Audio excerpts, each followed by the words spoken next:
엄마, 우리 오늘 저녁 모임 있어서 늦을 거예요. 며느리 수진이가 현관에서 신발을 신으며 말했습니다. 저는 부엌에서 설거지를 하다 말고 고개를 돌렸습니다.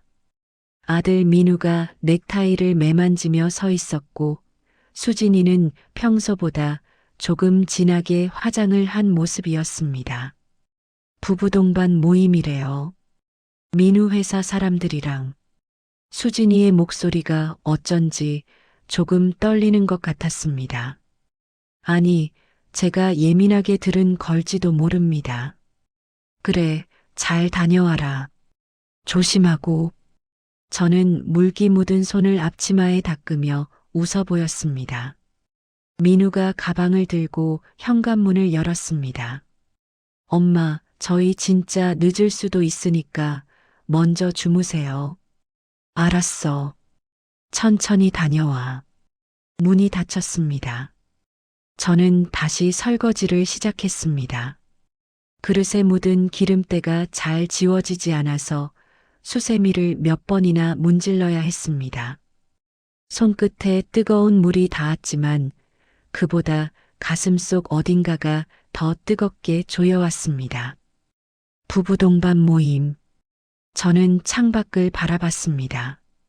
아파트 단지 안가로등 불빛이 하나둘 켜지고 있었습니다.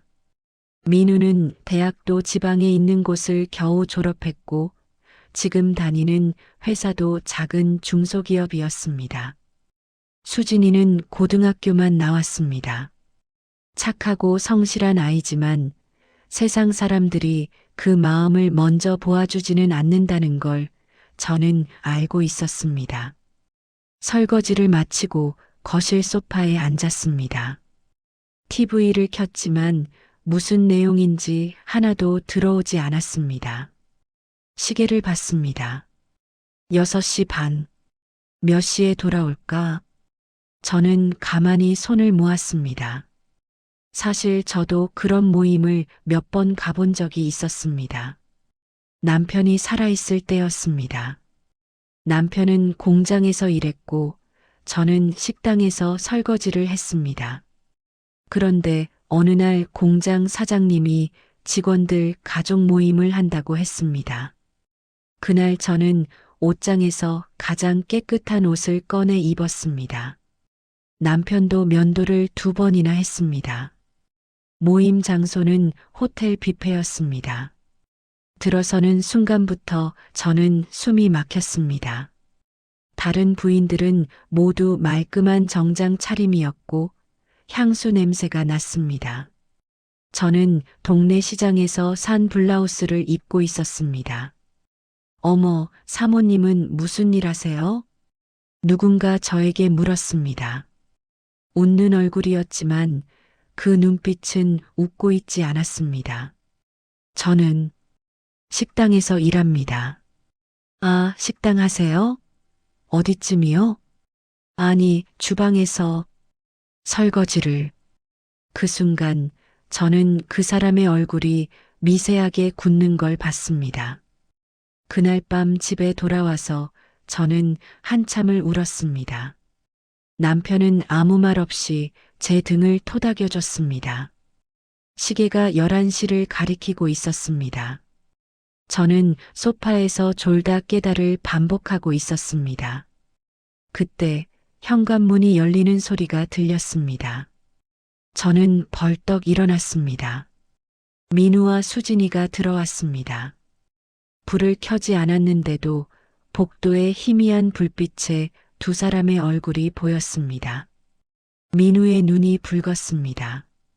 수진이는 고개를 숙인 채 신발을 벗고 있었습니다. 엄마, 안 주무셨어요? 민우가 애써 밝은 목소리로 말했습니다. 응, TV 보다가. 재미있었니? 네, 좋았어요. 수진이가 작은 목소리로 대답했습니다. 그러고는 그대로 안방으로 들어가 버렸습니다. 민우가 잠시 망설이다가 저에게 다가왔습니다. 소파에 턱하고 주저앉았습니다. 엄마, 왜? 아니에요. 그냥 피곤해서. 민우는 손으로 얼굴을 문질렀습니다. 저는 그 손이 떨리고 있다는 걸 알았습니다. 물 한 잔 줄까? 아니요, 괜찮아요. 먼저 들어가 자요, 엄마. 민우가 일어서서 안방으로 걸어갔습니다. 뒷모습이 평소보다 더 작아 보였습니다. 문이 닫혔습니다. 저는 거실에 혼자 남았습니다. 어둠 속에서 가만히 앉아 있었습니다. 손을 꽉 쥐었다 폈다를 반복했습니다. 또 그랬구나. 가슴이 먹먹했습니다. 새벽 4시 저는 잠을 이룰 수가 없었습니다. 일어나 부엌으로 갔습니다. 찬물을 한 잔 마시고 창밖을 바라봤습니다. 아파트 단지는 고요했습니다. 서랍을 열었습니다. 오래된 수첩이 하나 있었습니다. 남편이 세상을 떠나기 전 제게 건네준 것이었습니다. 여보, 이거 혹시 모르니까 가지고 있어. 그 안에는 몇 개의 전화번호가 적혀 있었습니다. 저는 수첩을 천천히 넘겼습니다. 먼지가 조금 묻어 있었습니다. 가장 마지막 페이지. 거기에 이름 하나가 적혀 있었습니다. 저는 한참을 그 이름을 바라봤습니다. 그리고 수첩을 덮었습니다. 아직은 아니야. 하지만 제 손은 수첩을 놓지 못하고 있었습니다. 다음 날 아침 식탁은 유난히 조용했습니다. 저는 된장찌개를 끓이며 가끔 안방 쪽을 바라봤습니다. 민우와 수진이가 나올 시간인데 문이 닫혀 있었습니다. 8시가 넘어서야 수진이가 먼저 나왔습니다. 눈이 퉁퉁 부어 있었습니다. 어머니, 응, 밥 먹어라. 수진이는 고개를 끄덕이고 식탁에 앉았습니다. 숟가락을 들었지만 밥을 뜨지 못하고 그냥 쥐고만 있었습니다. 민우도 나왔습니다. 넥타이도 매지 않은 채였습니다. 출근 안 해? 오늘 반찬했어요. 민우가 식탁에 앉았습니다. 저는 찌개 그릇을 내려놓으며 두 사람을 번갈아 봤습니다. 누구도 밥을 먹지 않았습니다. 무슨 일 있었니? 어젯밤에. 제가 먼저 물었습니다. 수진이의 손이 떨렸습니다. 민우가 입술을 깨물었습니다. 엄마, 괜찮아요. 괜찮지 않아 보이는데. 침묵이 흘렀습니다. 수진이가 먼저 입을 열었습니다. 어머니, 저희가 어젯밤에 목소리가 금방이라도 울음으로 바뀔 것 같았습니다. 모임에서 좀 안 좋은 일이 있었어요. 민우가 수진이의 손을 잡았습니다. 수진아, 됐어. 엄마한테까지.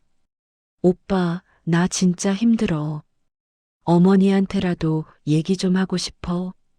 수진이가 고개를 들었습니다.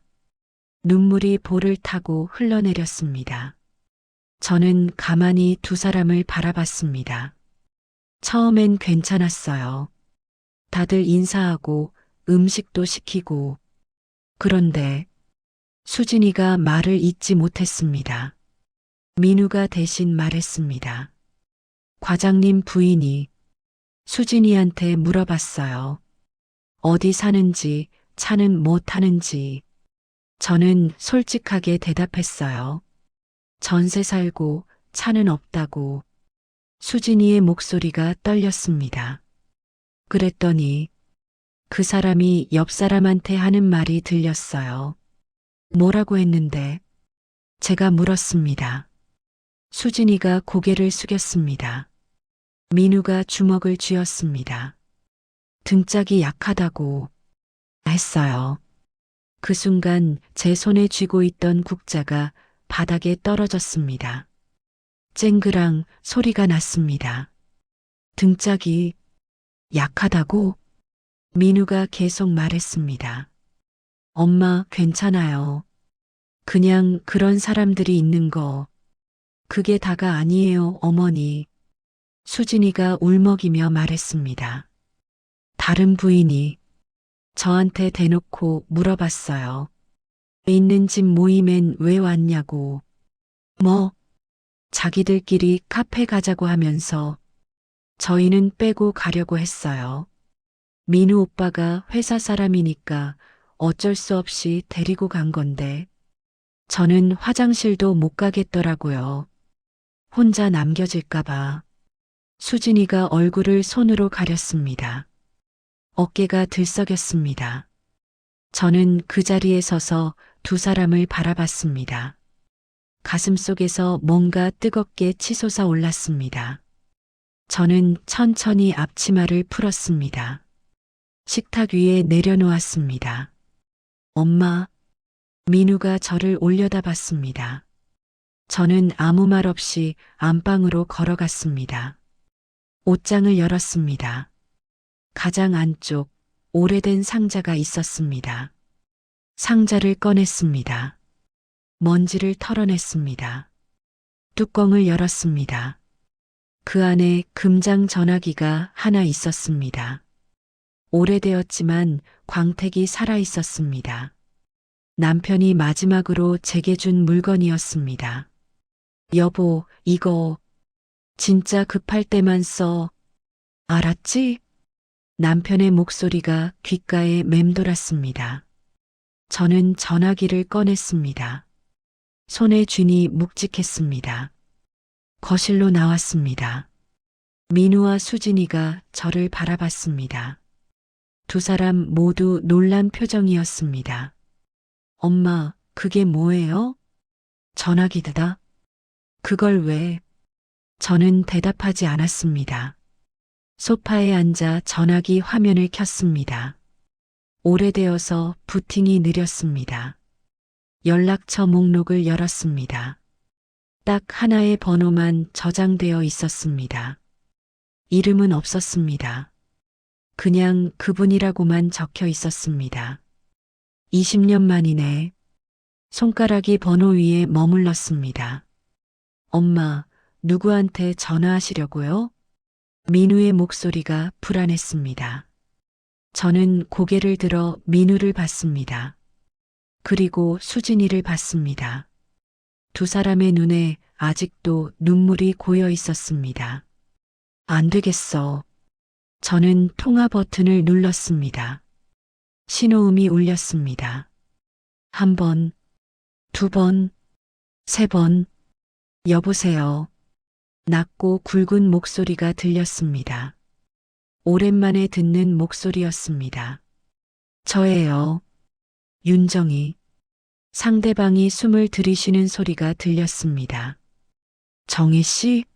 정말 정혜 씨 맞습니까? 네, 맞습니다. 20년 만에 무슨 일이십니까? 혹시 부탁이 하나 있어요. 저는 민우와 수진이를 바라보며 말했습니다. 우리 아이들 도와주셔야겠어요. 민우가 벌떡 일어났습니다. 엄마, 뭐 하시는 거예요? 저는 손으로 민우를 제지했습니다. 전화기 너머에서 목소리가 들렸습니다. 무슨 일인지 말씀하십시오. 제가 할 수 있는 일이라면 회사 이름 하나 알려드릴게요. 거기 과장 부인들 명단 구할 수 있으십니까? 명단요? 네. 잠시 침묵이 흘렀습니다. 알겠습니다. 내일까지 보내드리겠습니다. 고맙습니다. 저는 전화를 끊었습니다. 민우와 수진이가 저를 멍하니 바라보고 있었습니다. 저는 전화기를 소파 위에 내려놓고 두 사람을 똑바로 봤습니다. 엄마가 해결할게. 목소리가 평소보다 낮게 나왔습니다. 수진이가 떨리는 목소리로 물었습니다. 어머니, 지금 누구한테 전화하신 거예요? 저는 잠시 망설였습니다. 그리고 천천히 입을 열었습니다. 너희 아버지 옛 동료. 아니, 동료가 아니지. 상사였어. 그날 밤 저는 잠들지 못했습니다. 침대에 누워 천장을 바라봤습니다. 어둠 속에서 금장 전화기가 놓인 서랍이 자꾸 눈에 들어왔습니다. 내일이면 연락이 오겠지. 시계를 봤습니다. 새벽 2시, 옆방에서 수진이가 우는 소리가 작게 들렸습니다. 민우가 달래는 목소리도 함께. 저는 눈을 감았습니다. 25살 저는 비서였습니다. 지역 상공회의소 사무국에서 일했습니다. 타자를 치고 문서를 정리하고 전화를 받았습니다. 그곳에서 저는 한 분을 만났습니다. 당시 상공회의소 부회장이셨던 김태준 사장님. 정희 씨, 이 서류 좀 정리해 주시겠어요? 네, 사장님. 아, 그리고 내일 오전 회의 자료 빠진 거 없는지 확인 부탁해요. 이미 확인했습니다. 모두 준비되어 있어요. 김 사장님은 그때 저를 보며 미소 지으셨습니다. 역시 정혜 씨는 믿을 수 있어. 그분은 제가 일하는 모습을 유심히 지켜보셨습니다. 그리고 어느 날 저를 따로 부르셨습니다. 정희 씨, 내 회사로 오지 않겠어요? 내 비서로. 저요? 당신은 정확하고 꼼꼼해요. 그리고 무엇보다 사람을 믿게 만드는 힘이 있어요. 저는 그렇게 김태준 사장님의 회사로 갔습니다. 그때 김 사장님은 막 사업을 확장하던 시기였습니다. 저는 사장님의 모든 일정을 관리했습니다. 계약서를 검토하고 회의를 준비했습니다. 때로는 밤 12시까지 일했습니다. 그러던 어느 날, 김 사장님이 큰 사기를 당할 뻔한 일이 있었습니다. 사장님, 이 계약서 이상합니다. 뭐가? 여기 이 조항. 납품 시기는 우리가 정하지만 위약금은 상대방 기준으로 계산되게 되어 있어요. 이건 함정입니다. 김 사장님은 계약서를 다시 들여다보셨습니다. 그리고 얼굴이 하얗게 질렸습니다. 정희 씨가 아니었으면 회사 망할 뻔했어. 그날 이후 김 사장님은 저를 완전히 신뢰하셨습니다. 저는 5년 동안 그분 곁에서 일했습니다. 그리고 민우를 낳았습니다. 정희 씨, 그만두지 마세요. 육아휴직 쓰고 다시 나오세요. 죄송합니다, 사장님. 아이를 키우려면. 알겠어요. 하지만 기억하세요. 언제든 돌아오고 싶으면 문은 열려 있어요. 김 사장님은 제 손을 꽉 잡으셨습니다.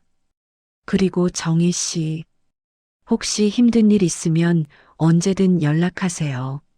내가 도울게요. 그때 저는 몰랐습니다. 20년 뒤 제가 정말로 그분께 연락하게 될 줄은. 다음 날 오전 10시 금장 전화기가 울렸습니다. 저는 벌떡 일어나 전화를 받았습니다. 정희 씨, 자료 보냈습니다. 김태준 사장님의 목소리였습니다. 감사합니다. 그런데 이 회사 내가 아는 곳이네요. 네, 지금 우리 회사랑 거래하는 협력업체예요. 규모는 작지만 꽤 오래된 곳이죠. 제 심장이 빨리 뛰었습니다. 혹시 그 회사 사장님과 연락이 되십니까? 물론이죠. 그런데 왜 그걸? 저는 잠시 망설였습니다. 그리고 천천히 말했습니다. 제 아들이 그 회사에 다닙니다. 아, 그렇군요. 그 회사 직원들 모임에서 제 며느리가 모욕을 당했어요. 전화기 넘어가 조용해졌습니다. 김 사장님이 낮은 목소리로 물으셨습니다. 어떤 모욕입니까? 등짝이 약하다고. 있는 집 모임엔 왜 왔냐고. 숨소리가 거칠어지는 게 들렸습니다. 정희 씨, 그게 정말입니까? 네. 누가 그랬습니까? 과장 부인들입니다. 보내주신 명단에 있을 거예요. 잠시 후 김 사장님이 말씀하셨습니다.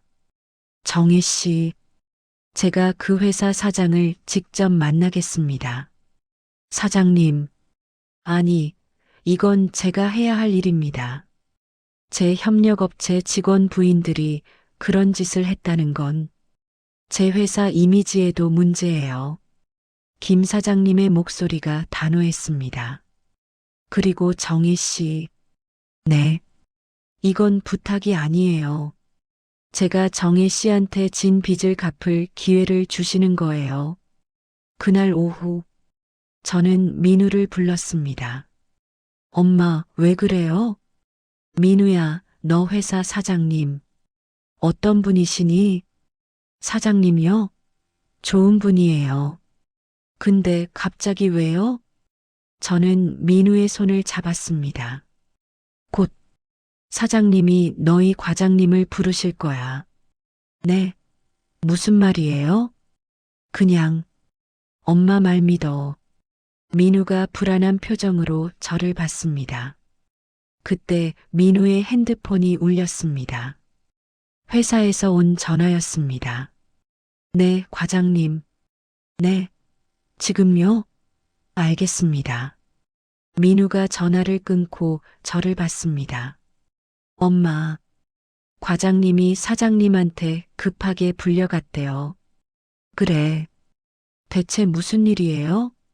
엄마가 뭘 하신 거예요? 저는 대답하지 않았습니다.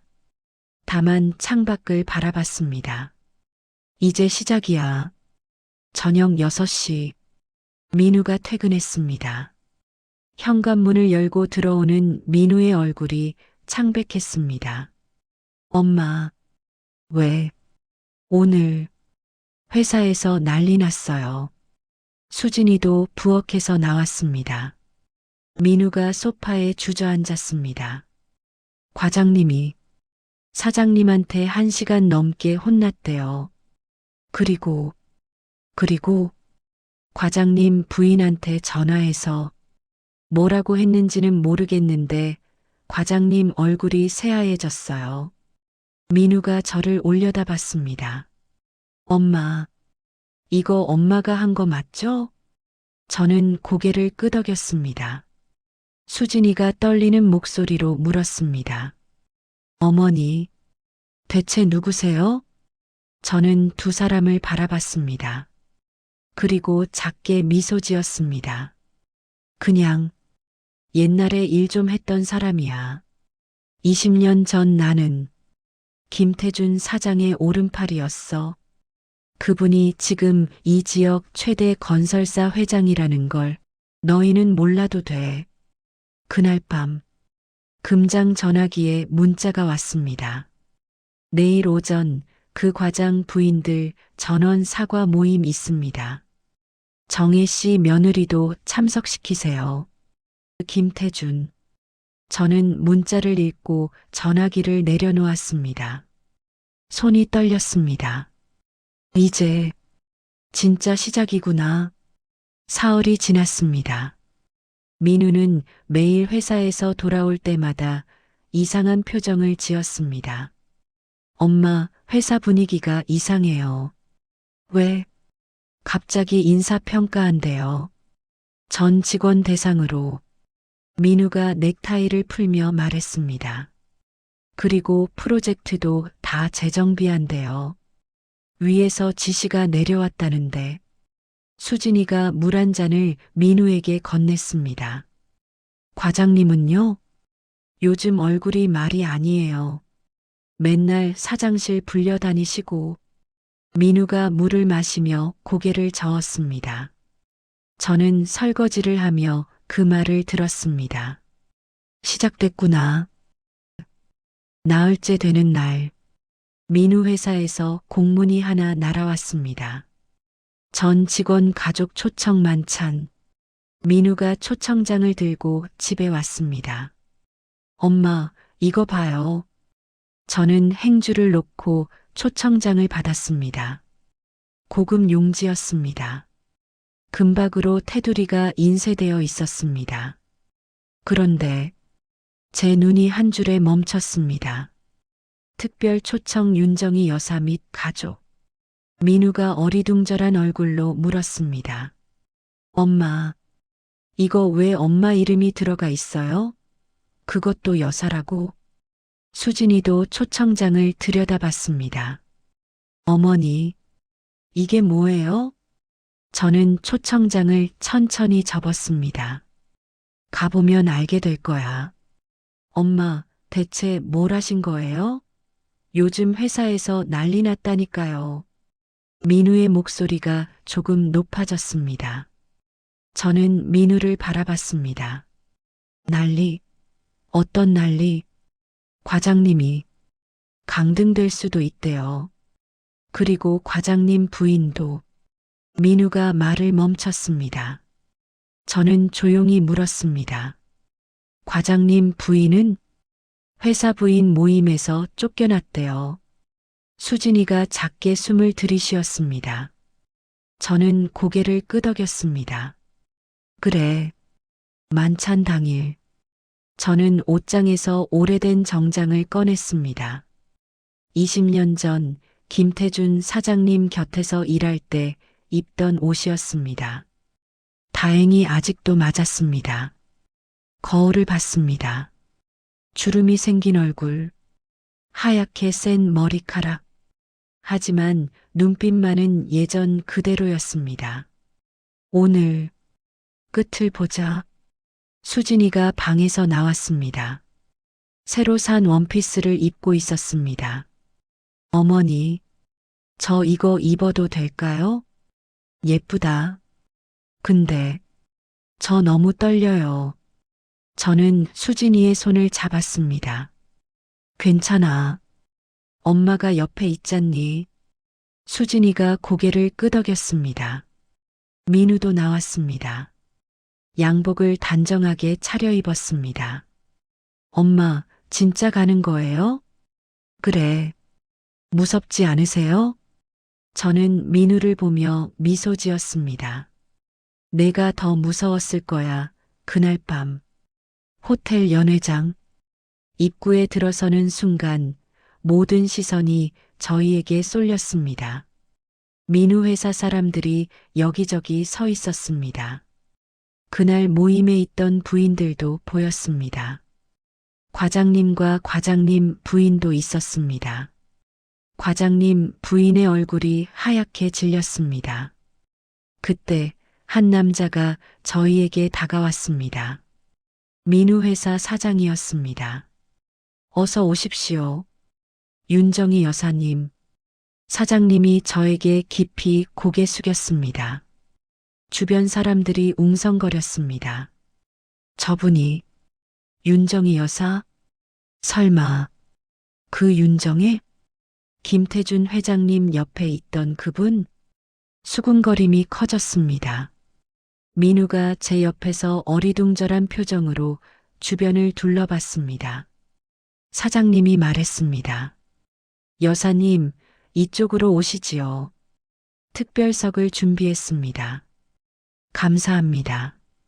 저는 사장님을 따라 걸었습니다. 연회장 가장 앞쪽 단상 바로 아래 테이블이 준비되어 있었습니다. 거기 앉자 주변 사람들이 하나둘 저희 테이블 쪽을 힐끔힐끔 쳐다봤습니다. 과장님이 저희 쪽으로 걸어왔습니다. 얼굴에 식은땀이 맺혀 있었습니다. 윤 여사님. 네. 정말 죄송합니다. 과장님이 허리를 깊이 숙였습니다. 제 아내가 정말 큰 실례를 저질렀습니다. 저는 과장님을 바라봤습니다. 따로 사과받으러 온 게 아닙니다. 네. 다만 앞으로는 사람을 함부로 판단하지 않으셨으면 합니다. 과장님이 고개를 들었습니다. 눈이 붉어져 있었습니다. 명심하겠습니다. 과장님이 물러났습니다. 잠시 후 사장님이 단상에 올라갔습니다. 오늘 이 자리에 특별한 분을 모셨습니다. 사장님이 저를 가리켰습니다. 윤정희 여사님, 20년 전 김태준 회장님의 오른팔로서 이 지역 경제 발전에 큰 기여를 하신 분입니다. 박수가 터져 나왔습니다. 수진이가 제 손을 꽉 쥐었습니다. 손이 떨리고 있었습니다. 사장님이 계속 말했습니다. 그분의 아드님이 우리 회사에서 일하고 계십니다. 민우 대리님, 민우가 벌떡 일어났습니다. 얼굴이 빨개졌습니다. 그리고 며느님이신 수진 씨.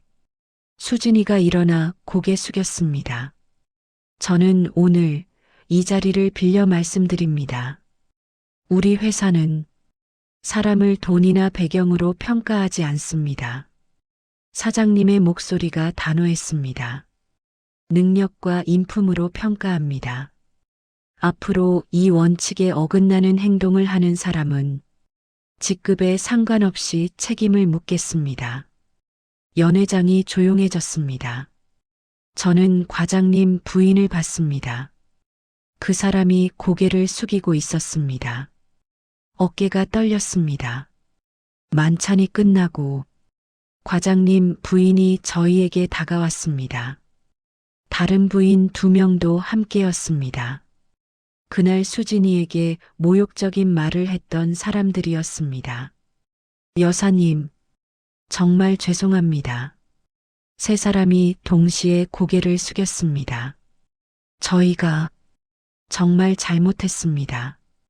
과장님 부인이 울먹이며 말했습니다. 저는 그들을 바라봤습니다. 저한테 사과하실 건 없습니다. 저는 수진이를 바라봤습니다. 이 아이한테 하세요. 과장님 부인이 수진이 쪽으로 돌아섰습니다. 수진 씨, 정말 미안해요. 그날 제가 너무 심했어요. 수진이가 눈물을 글썽이며 고개를 끄덕였습니다. 괜찮아요. 아니에요. 괜찮지 않아요. 제가 사람을 너무 함부로 대했어요. 과장님 부인이 수진이의 손을 잡았습니다. 앞으로는 잘 지내요. 네. 수진이가 작게 웃었습니다. 네. 저는 그 모습을 보며 숨을 깊이 들이쉬었습니다. 끝났구나. 집으로 돌아오는 차 안. 민우가 운전하며 계속 고개를 저었습니다. 엄마, 진짜 믿을 수가 없어요. 뭐가? 엄마가 그렇게 대단한 분이셨다는 게. 저는 창밖을 바라봤습니다. 대단한 게 아니야. 그냥 열심히 일했을 뿐이야. 수진이가 뒷좌석에서 말했습니다. 어머니, 고마워요. 저는 백미러로 수진이를 봤습니다. 고마울 것 없어. 엄마니까. 수진이가 눈물을 닦았습니다. 그날 밤, 저는 금장 전화기를 다시 상자에 넣었습니다. 이제 다시는 꺼낼 일이 없기를 바라며, 아이들아, 이제는 너희가 스스로 걸어가렴. 엄마는 그저 뒤에서 지켜볼게. 만찬이 끝나고 일주일이 지났습니다. 민우는 아침마다 밝은 얼굴로 출근했습니다. 수진이도 예전보다 웃음이 많아졌습니다. 어느 날 저녁 민우가 집에 돌아와 말했습니다. 엄마, 오늘 과장님이 저한테 프로젝트 하나 맡기셨어요. 그래? 네. 중요한 거래처랑 하는 건데 저보고 책임자 하래요. 민우의 목소리에 자신감이 묻어났습니다. 수진이가 부엌에서 나오며 물었습니다. 오빠, 정말 축하해. 응. 과장님이 그러시는데 앞으로 제대로 배워보라고. 민우가 넥타이를 풀며 웃었습니다. 저는 설거지를 하다 말고 그 모습을 바라봤습니다. 이제야 제자리를 찾아가는구나. 그날 밤 수진이가 제 방에 들어왔습니다. 어머니, 주무세요? 아니, 앉았어. 들어와. 수진이가 침대 끝에 조심스럽게 앉았습니다. 어머니, 말씀드릴 게 있어요. 응, 저, 과장님 부인한테 오늘 연락 받았어요. 저는 수진이를 봤습니다. 다음 주에 부인 모임 있는데 같이 가자고. 가고 싶니? 수진이가 잠시 망설이다가 고개를 끄덕였습니다. 네, 이번엔 도망치고 싶지 않아요. 저는 수진이의 손을 잡았습니다. 그래, 잘 생각했어. 어머니, 저 이제 괜찮을까요? 왜 안 괜찮겠니? 그래도 아직도 가끔 무서워요. 또 무시당하면 어떡하나. 수진이의 목소리가 떨렸습니다. 저는 수진이를 똑바로 봤습니다.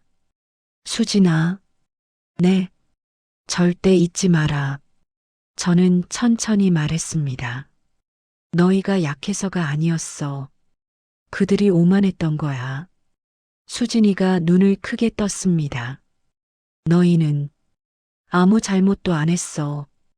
그저 평범하게 살았을 뿐이야.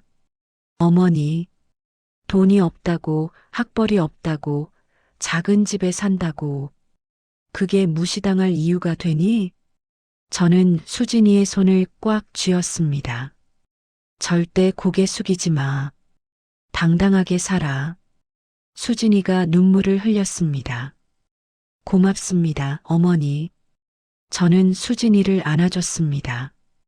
이 아이가 이제는 웃을 수 있기를. 다음 주 토요일 수진이가 부인 모임에 갔습니다. 저는 집에서 기다렸습니다. 민우도 소파에 앉아 계속 시계를 봤습니다. 엄마, 수진이 괜찮을까요? 괜찮을 거야. 근데 만약은 없어. 저는 단호하게 말했습니다. 민우가 손을 비볐습니다. 불안한 표정이었습니다. 저녁 6시 현관문이 열렸습니다. 수진이가 들어왔습니다. 얼굴에 환한 미소를 띠고 있었습니다. 오빠, 어머니, 민우가 벌떡 일어났습니다. 어땠어? 좋았어요. 다들 진짜 잘해줬어요. 수진이가 가방을 내려놓으며 말했습니다. 과장님 부인이 제 옆에 계속 앉아 계시고, 다른 분들도 말 많이 걸어주시고, 정말? 네. 그리고 저한테 케이크도 사주셨어요. 지난번 일 정말 미안하다고. 수진이의 목소리가 밝았습니다.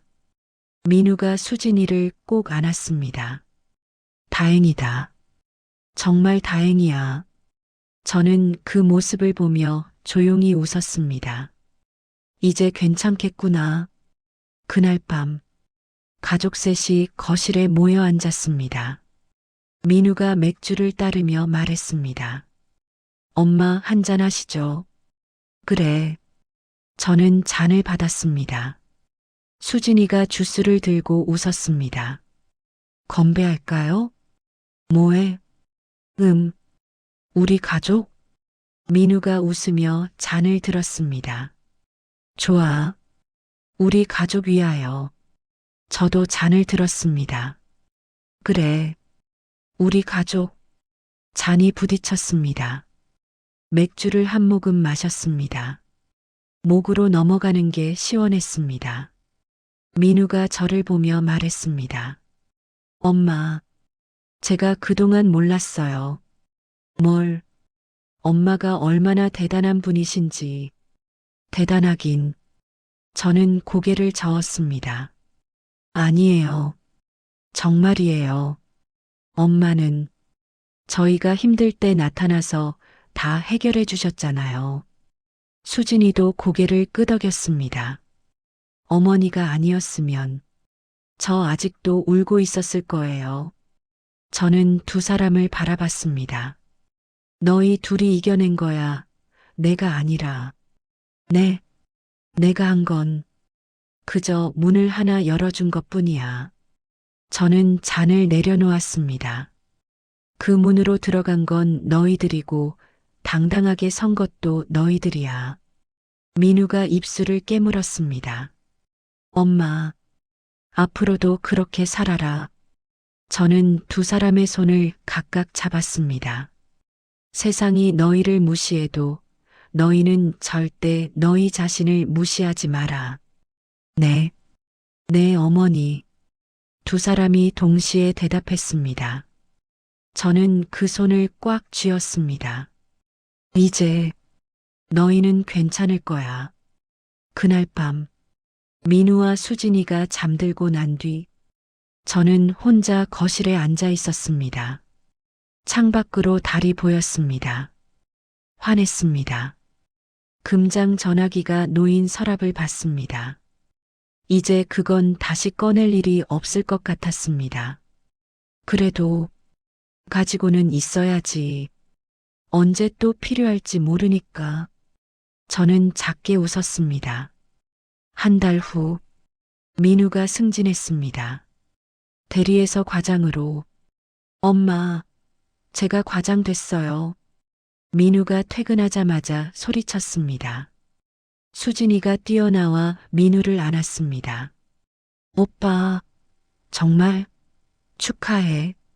저는 부엌에서 나와 웃었습니다. 잘했다, 아들. 그날 저녁 저희는 외식을 했습니다. 고깃집이었습니다. 비싸지 않은 곳이었지만 고기는 맛있었습니다. 민우가 고기를 구우며 말했습니다. 엄마, 이제 제가 더 벌게 되면 엄마 좋은 데로 모시고 싶어요. 나는 여기가 좋은데. 에이, 엄마. 수진이가 상추를 씻으며 웃었습니다. 어머니, 저도 다음 달부터 파트타임 일 시작하기로 했어요. 그래, 어디서? 동네 카페요. 과장님 부인이 소개해 주셨어요. 좋구나. 저는 고개를 끄덕였습니다. 이제 정말 괜찮겠구나. 집으로 돌아오는 길, 민우가 제 팔짱을 꼈습니다. 엄마 고마워요. 왜? 그냥요. 엄마가 우리 엄마라서. 저는 민우를 보며 웃었습니다. 수진이가 반대편에서 제 팔을 잡았습니다. 저도요, 어머니. 정말 고마워요. 저는 두 사람 사이에서 걸었습니다. 밤바람이 시원했습니다. 별이 많이 떠 있었습니다. 남편, 우리 아이들, 이제 잘 살 수 있을 것 같아. 당신도 하늘에서 보고 있겠지? 저는 하늘을 올려다봤습니다. 별이 반짝였습니다. 마치 대답하는 것처럼. 그날 밤, 저는 침대에 누워 눈을 감았습니다. 오랜만에 마음이 편안했습니다. 시니어의 힘은 지금부터가 진짜야. 우리가 살아온 세월이 아이들을 지킬 힘이 되는 거지. 저는 작게 미소 지으며 잠들었습니다. 내일도 모레도 저는 이 자리에서 아이들을 지켜볼 것입니다. 조용히 그러나 단단하게.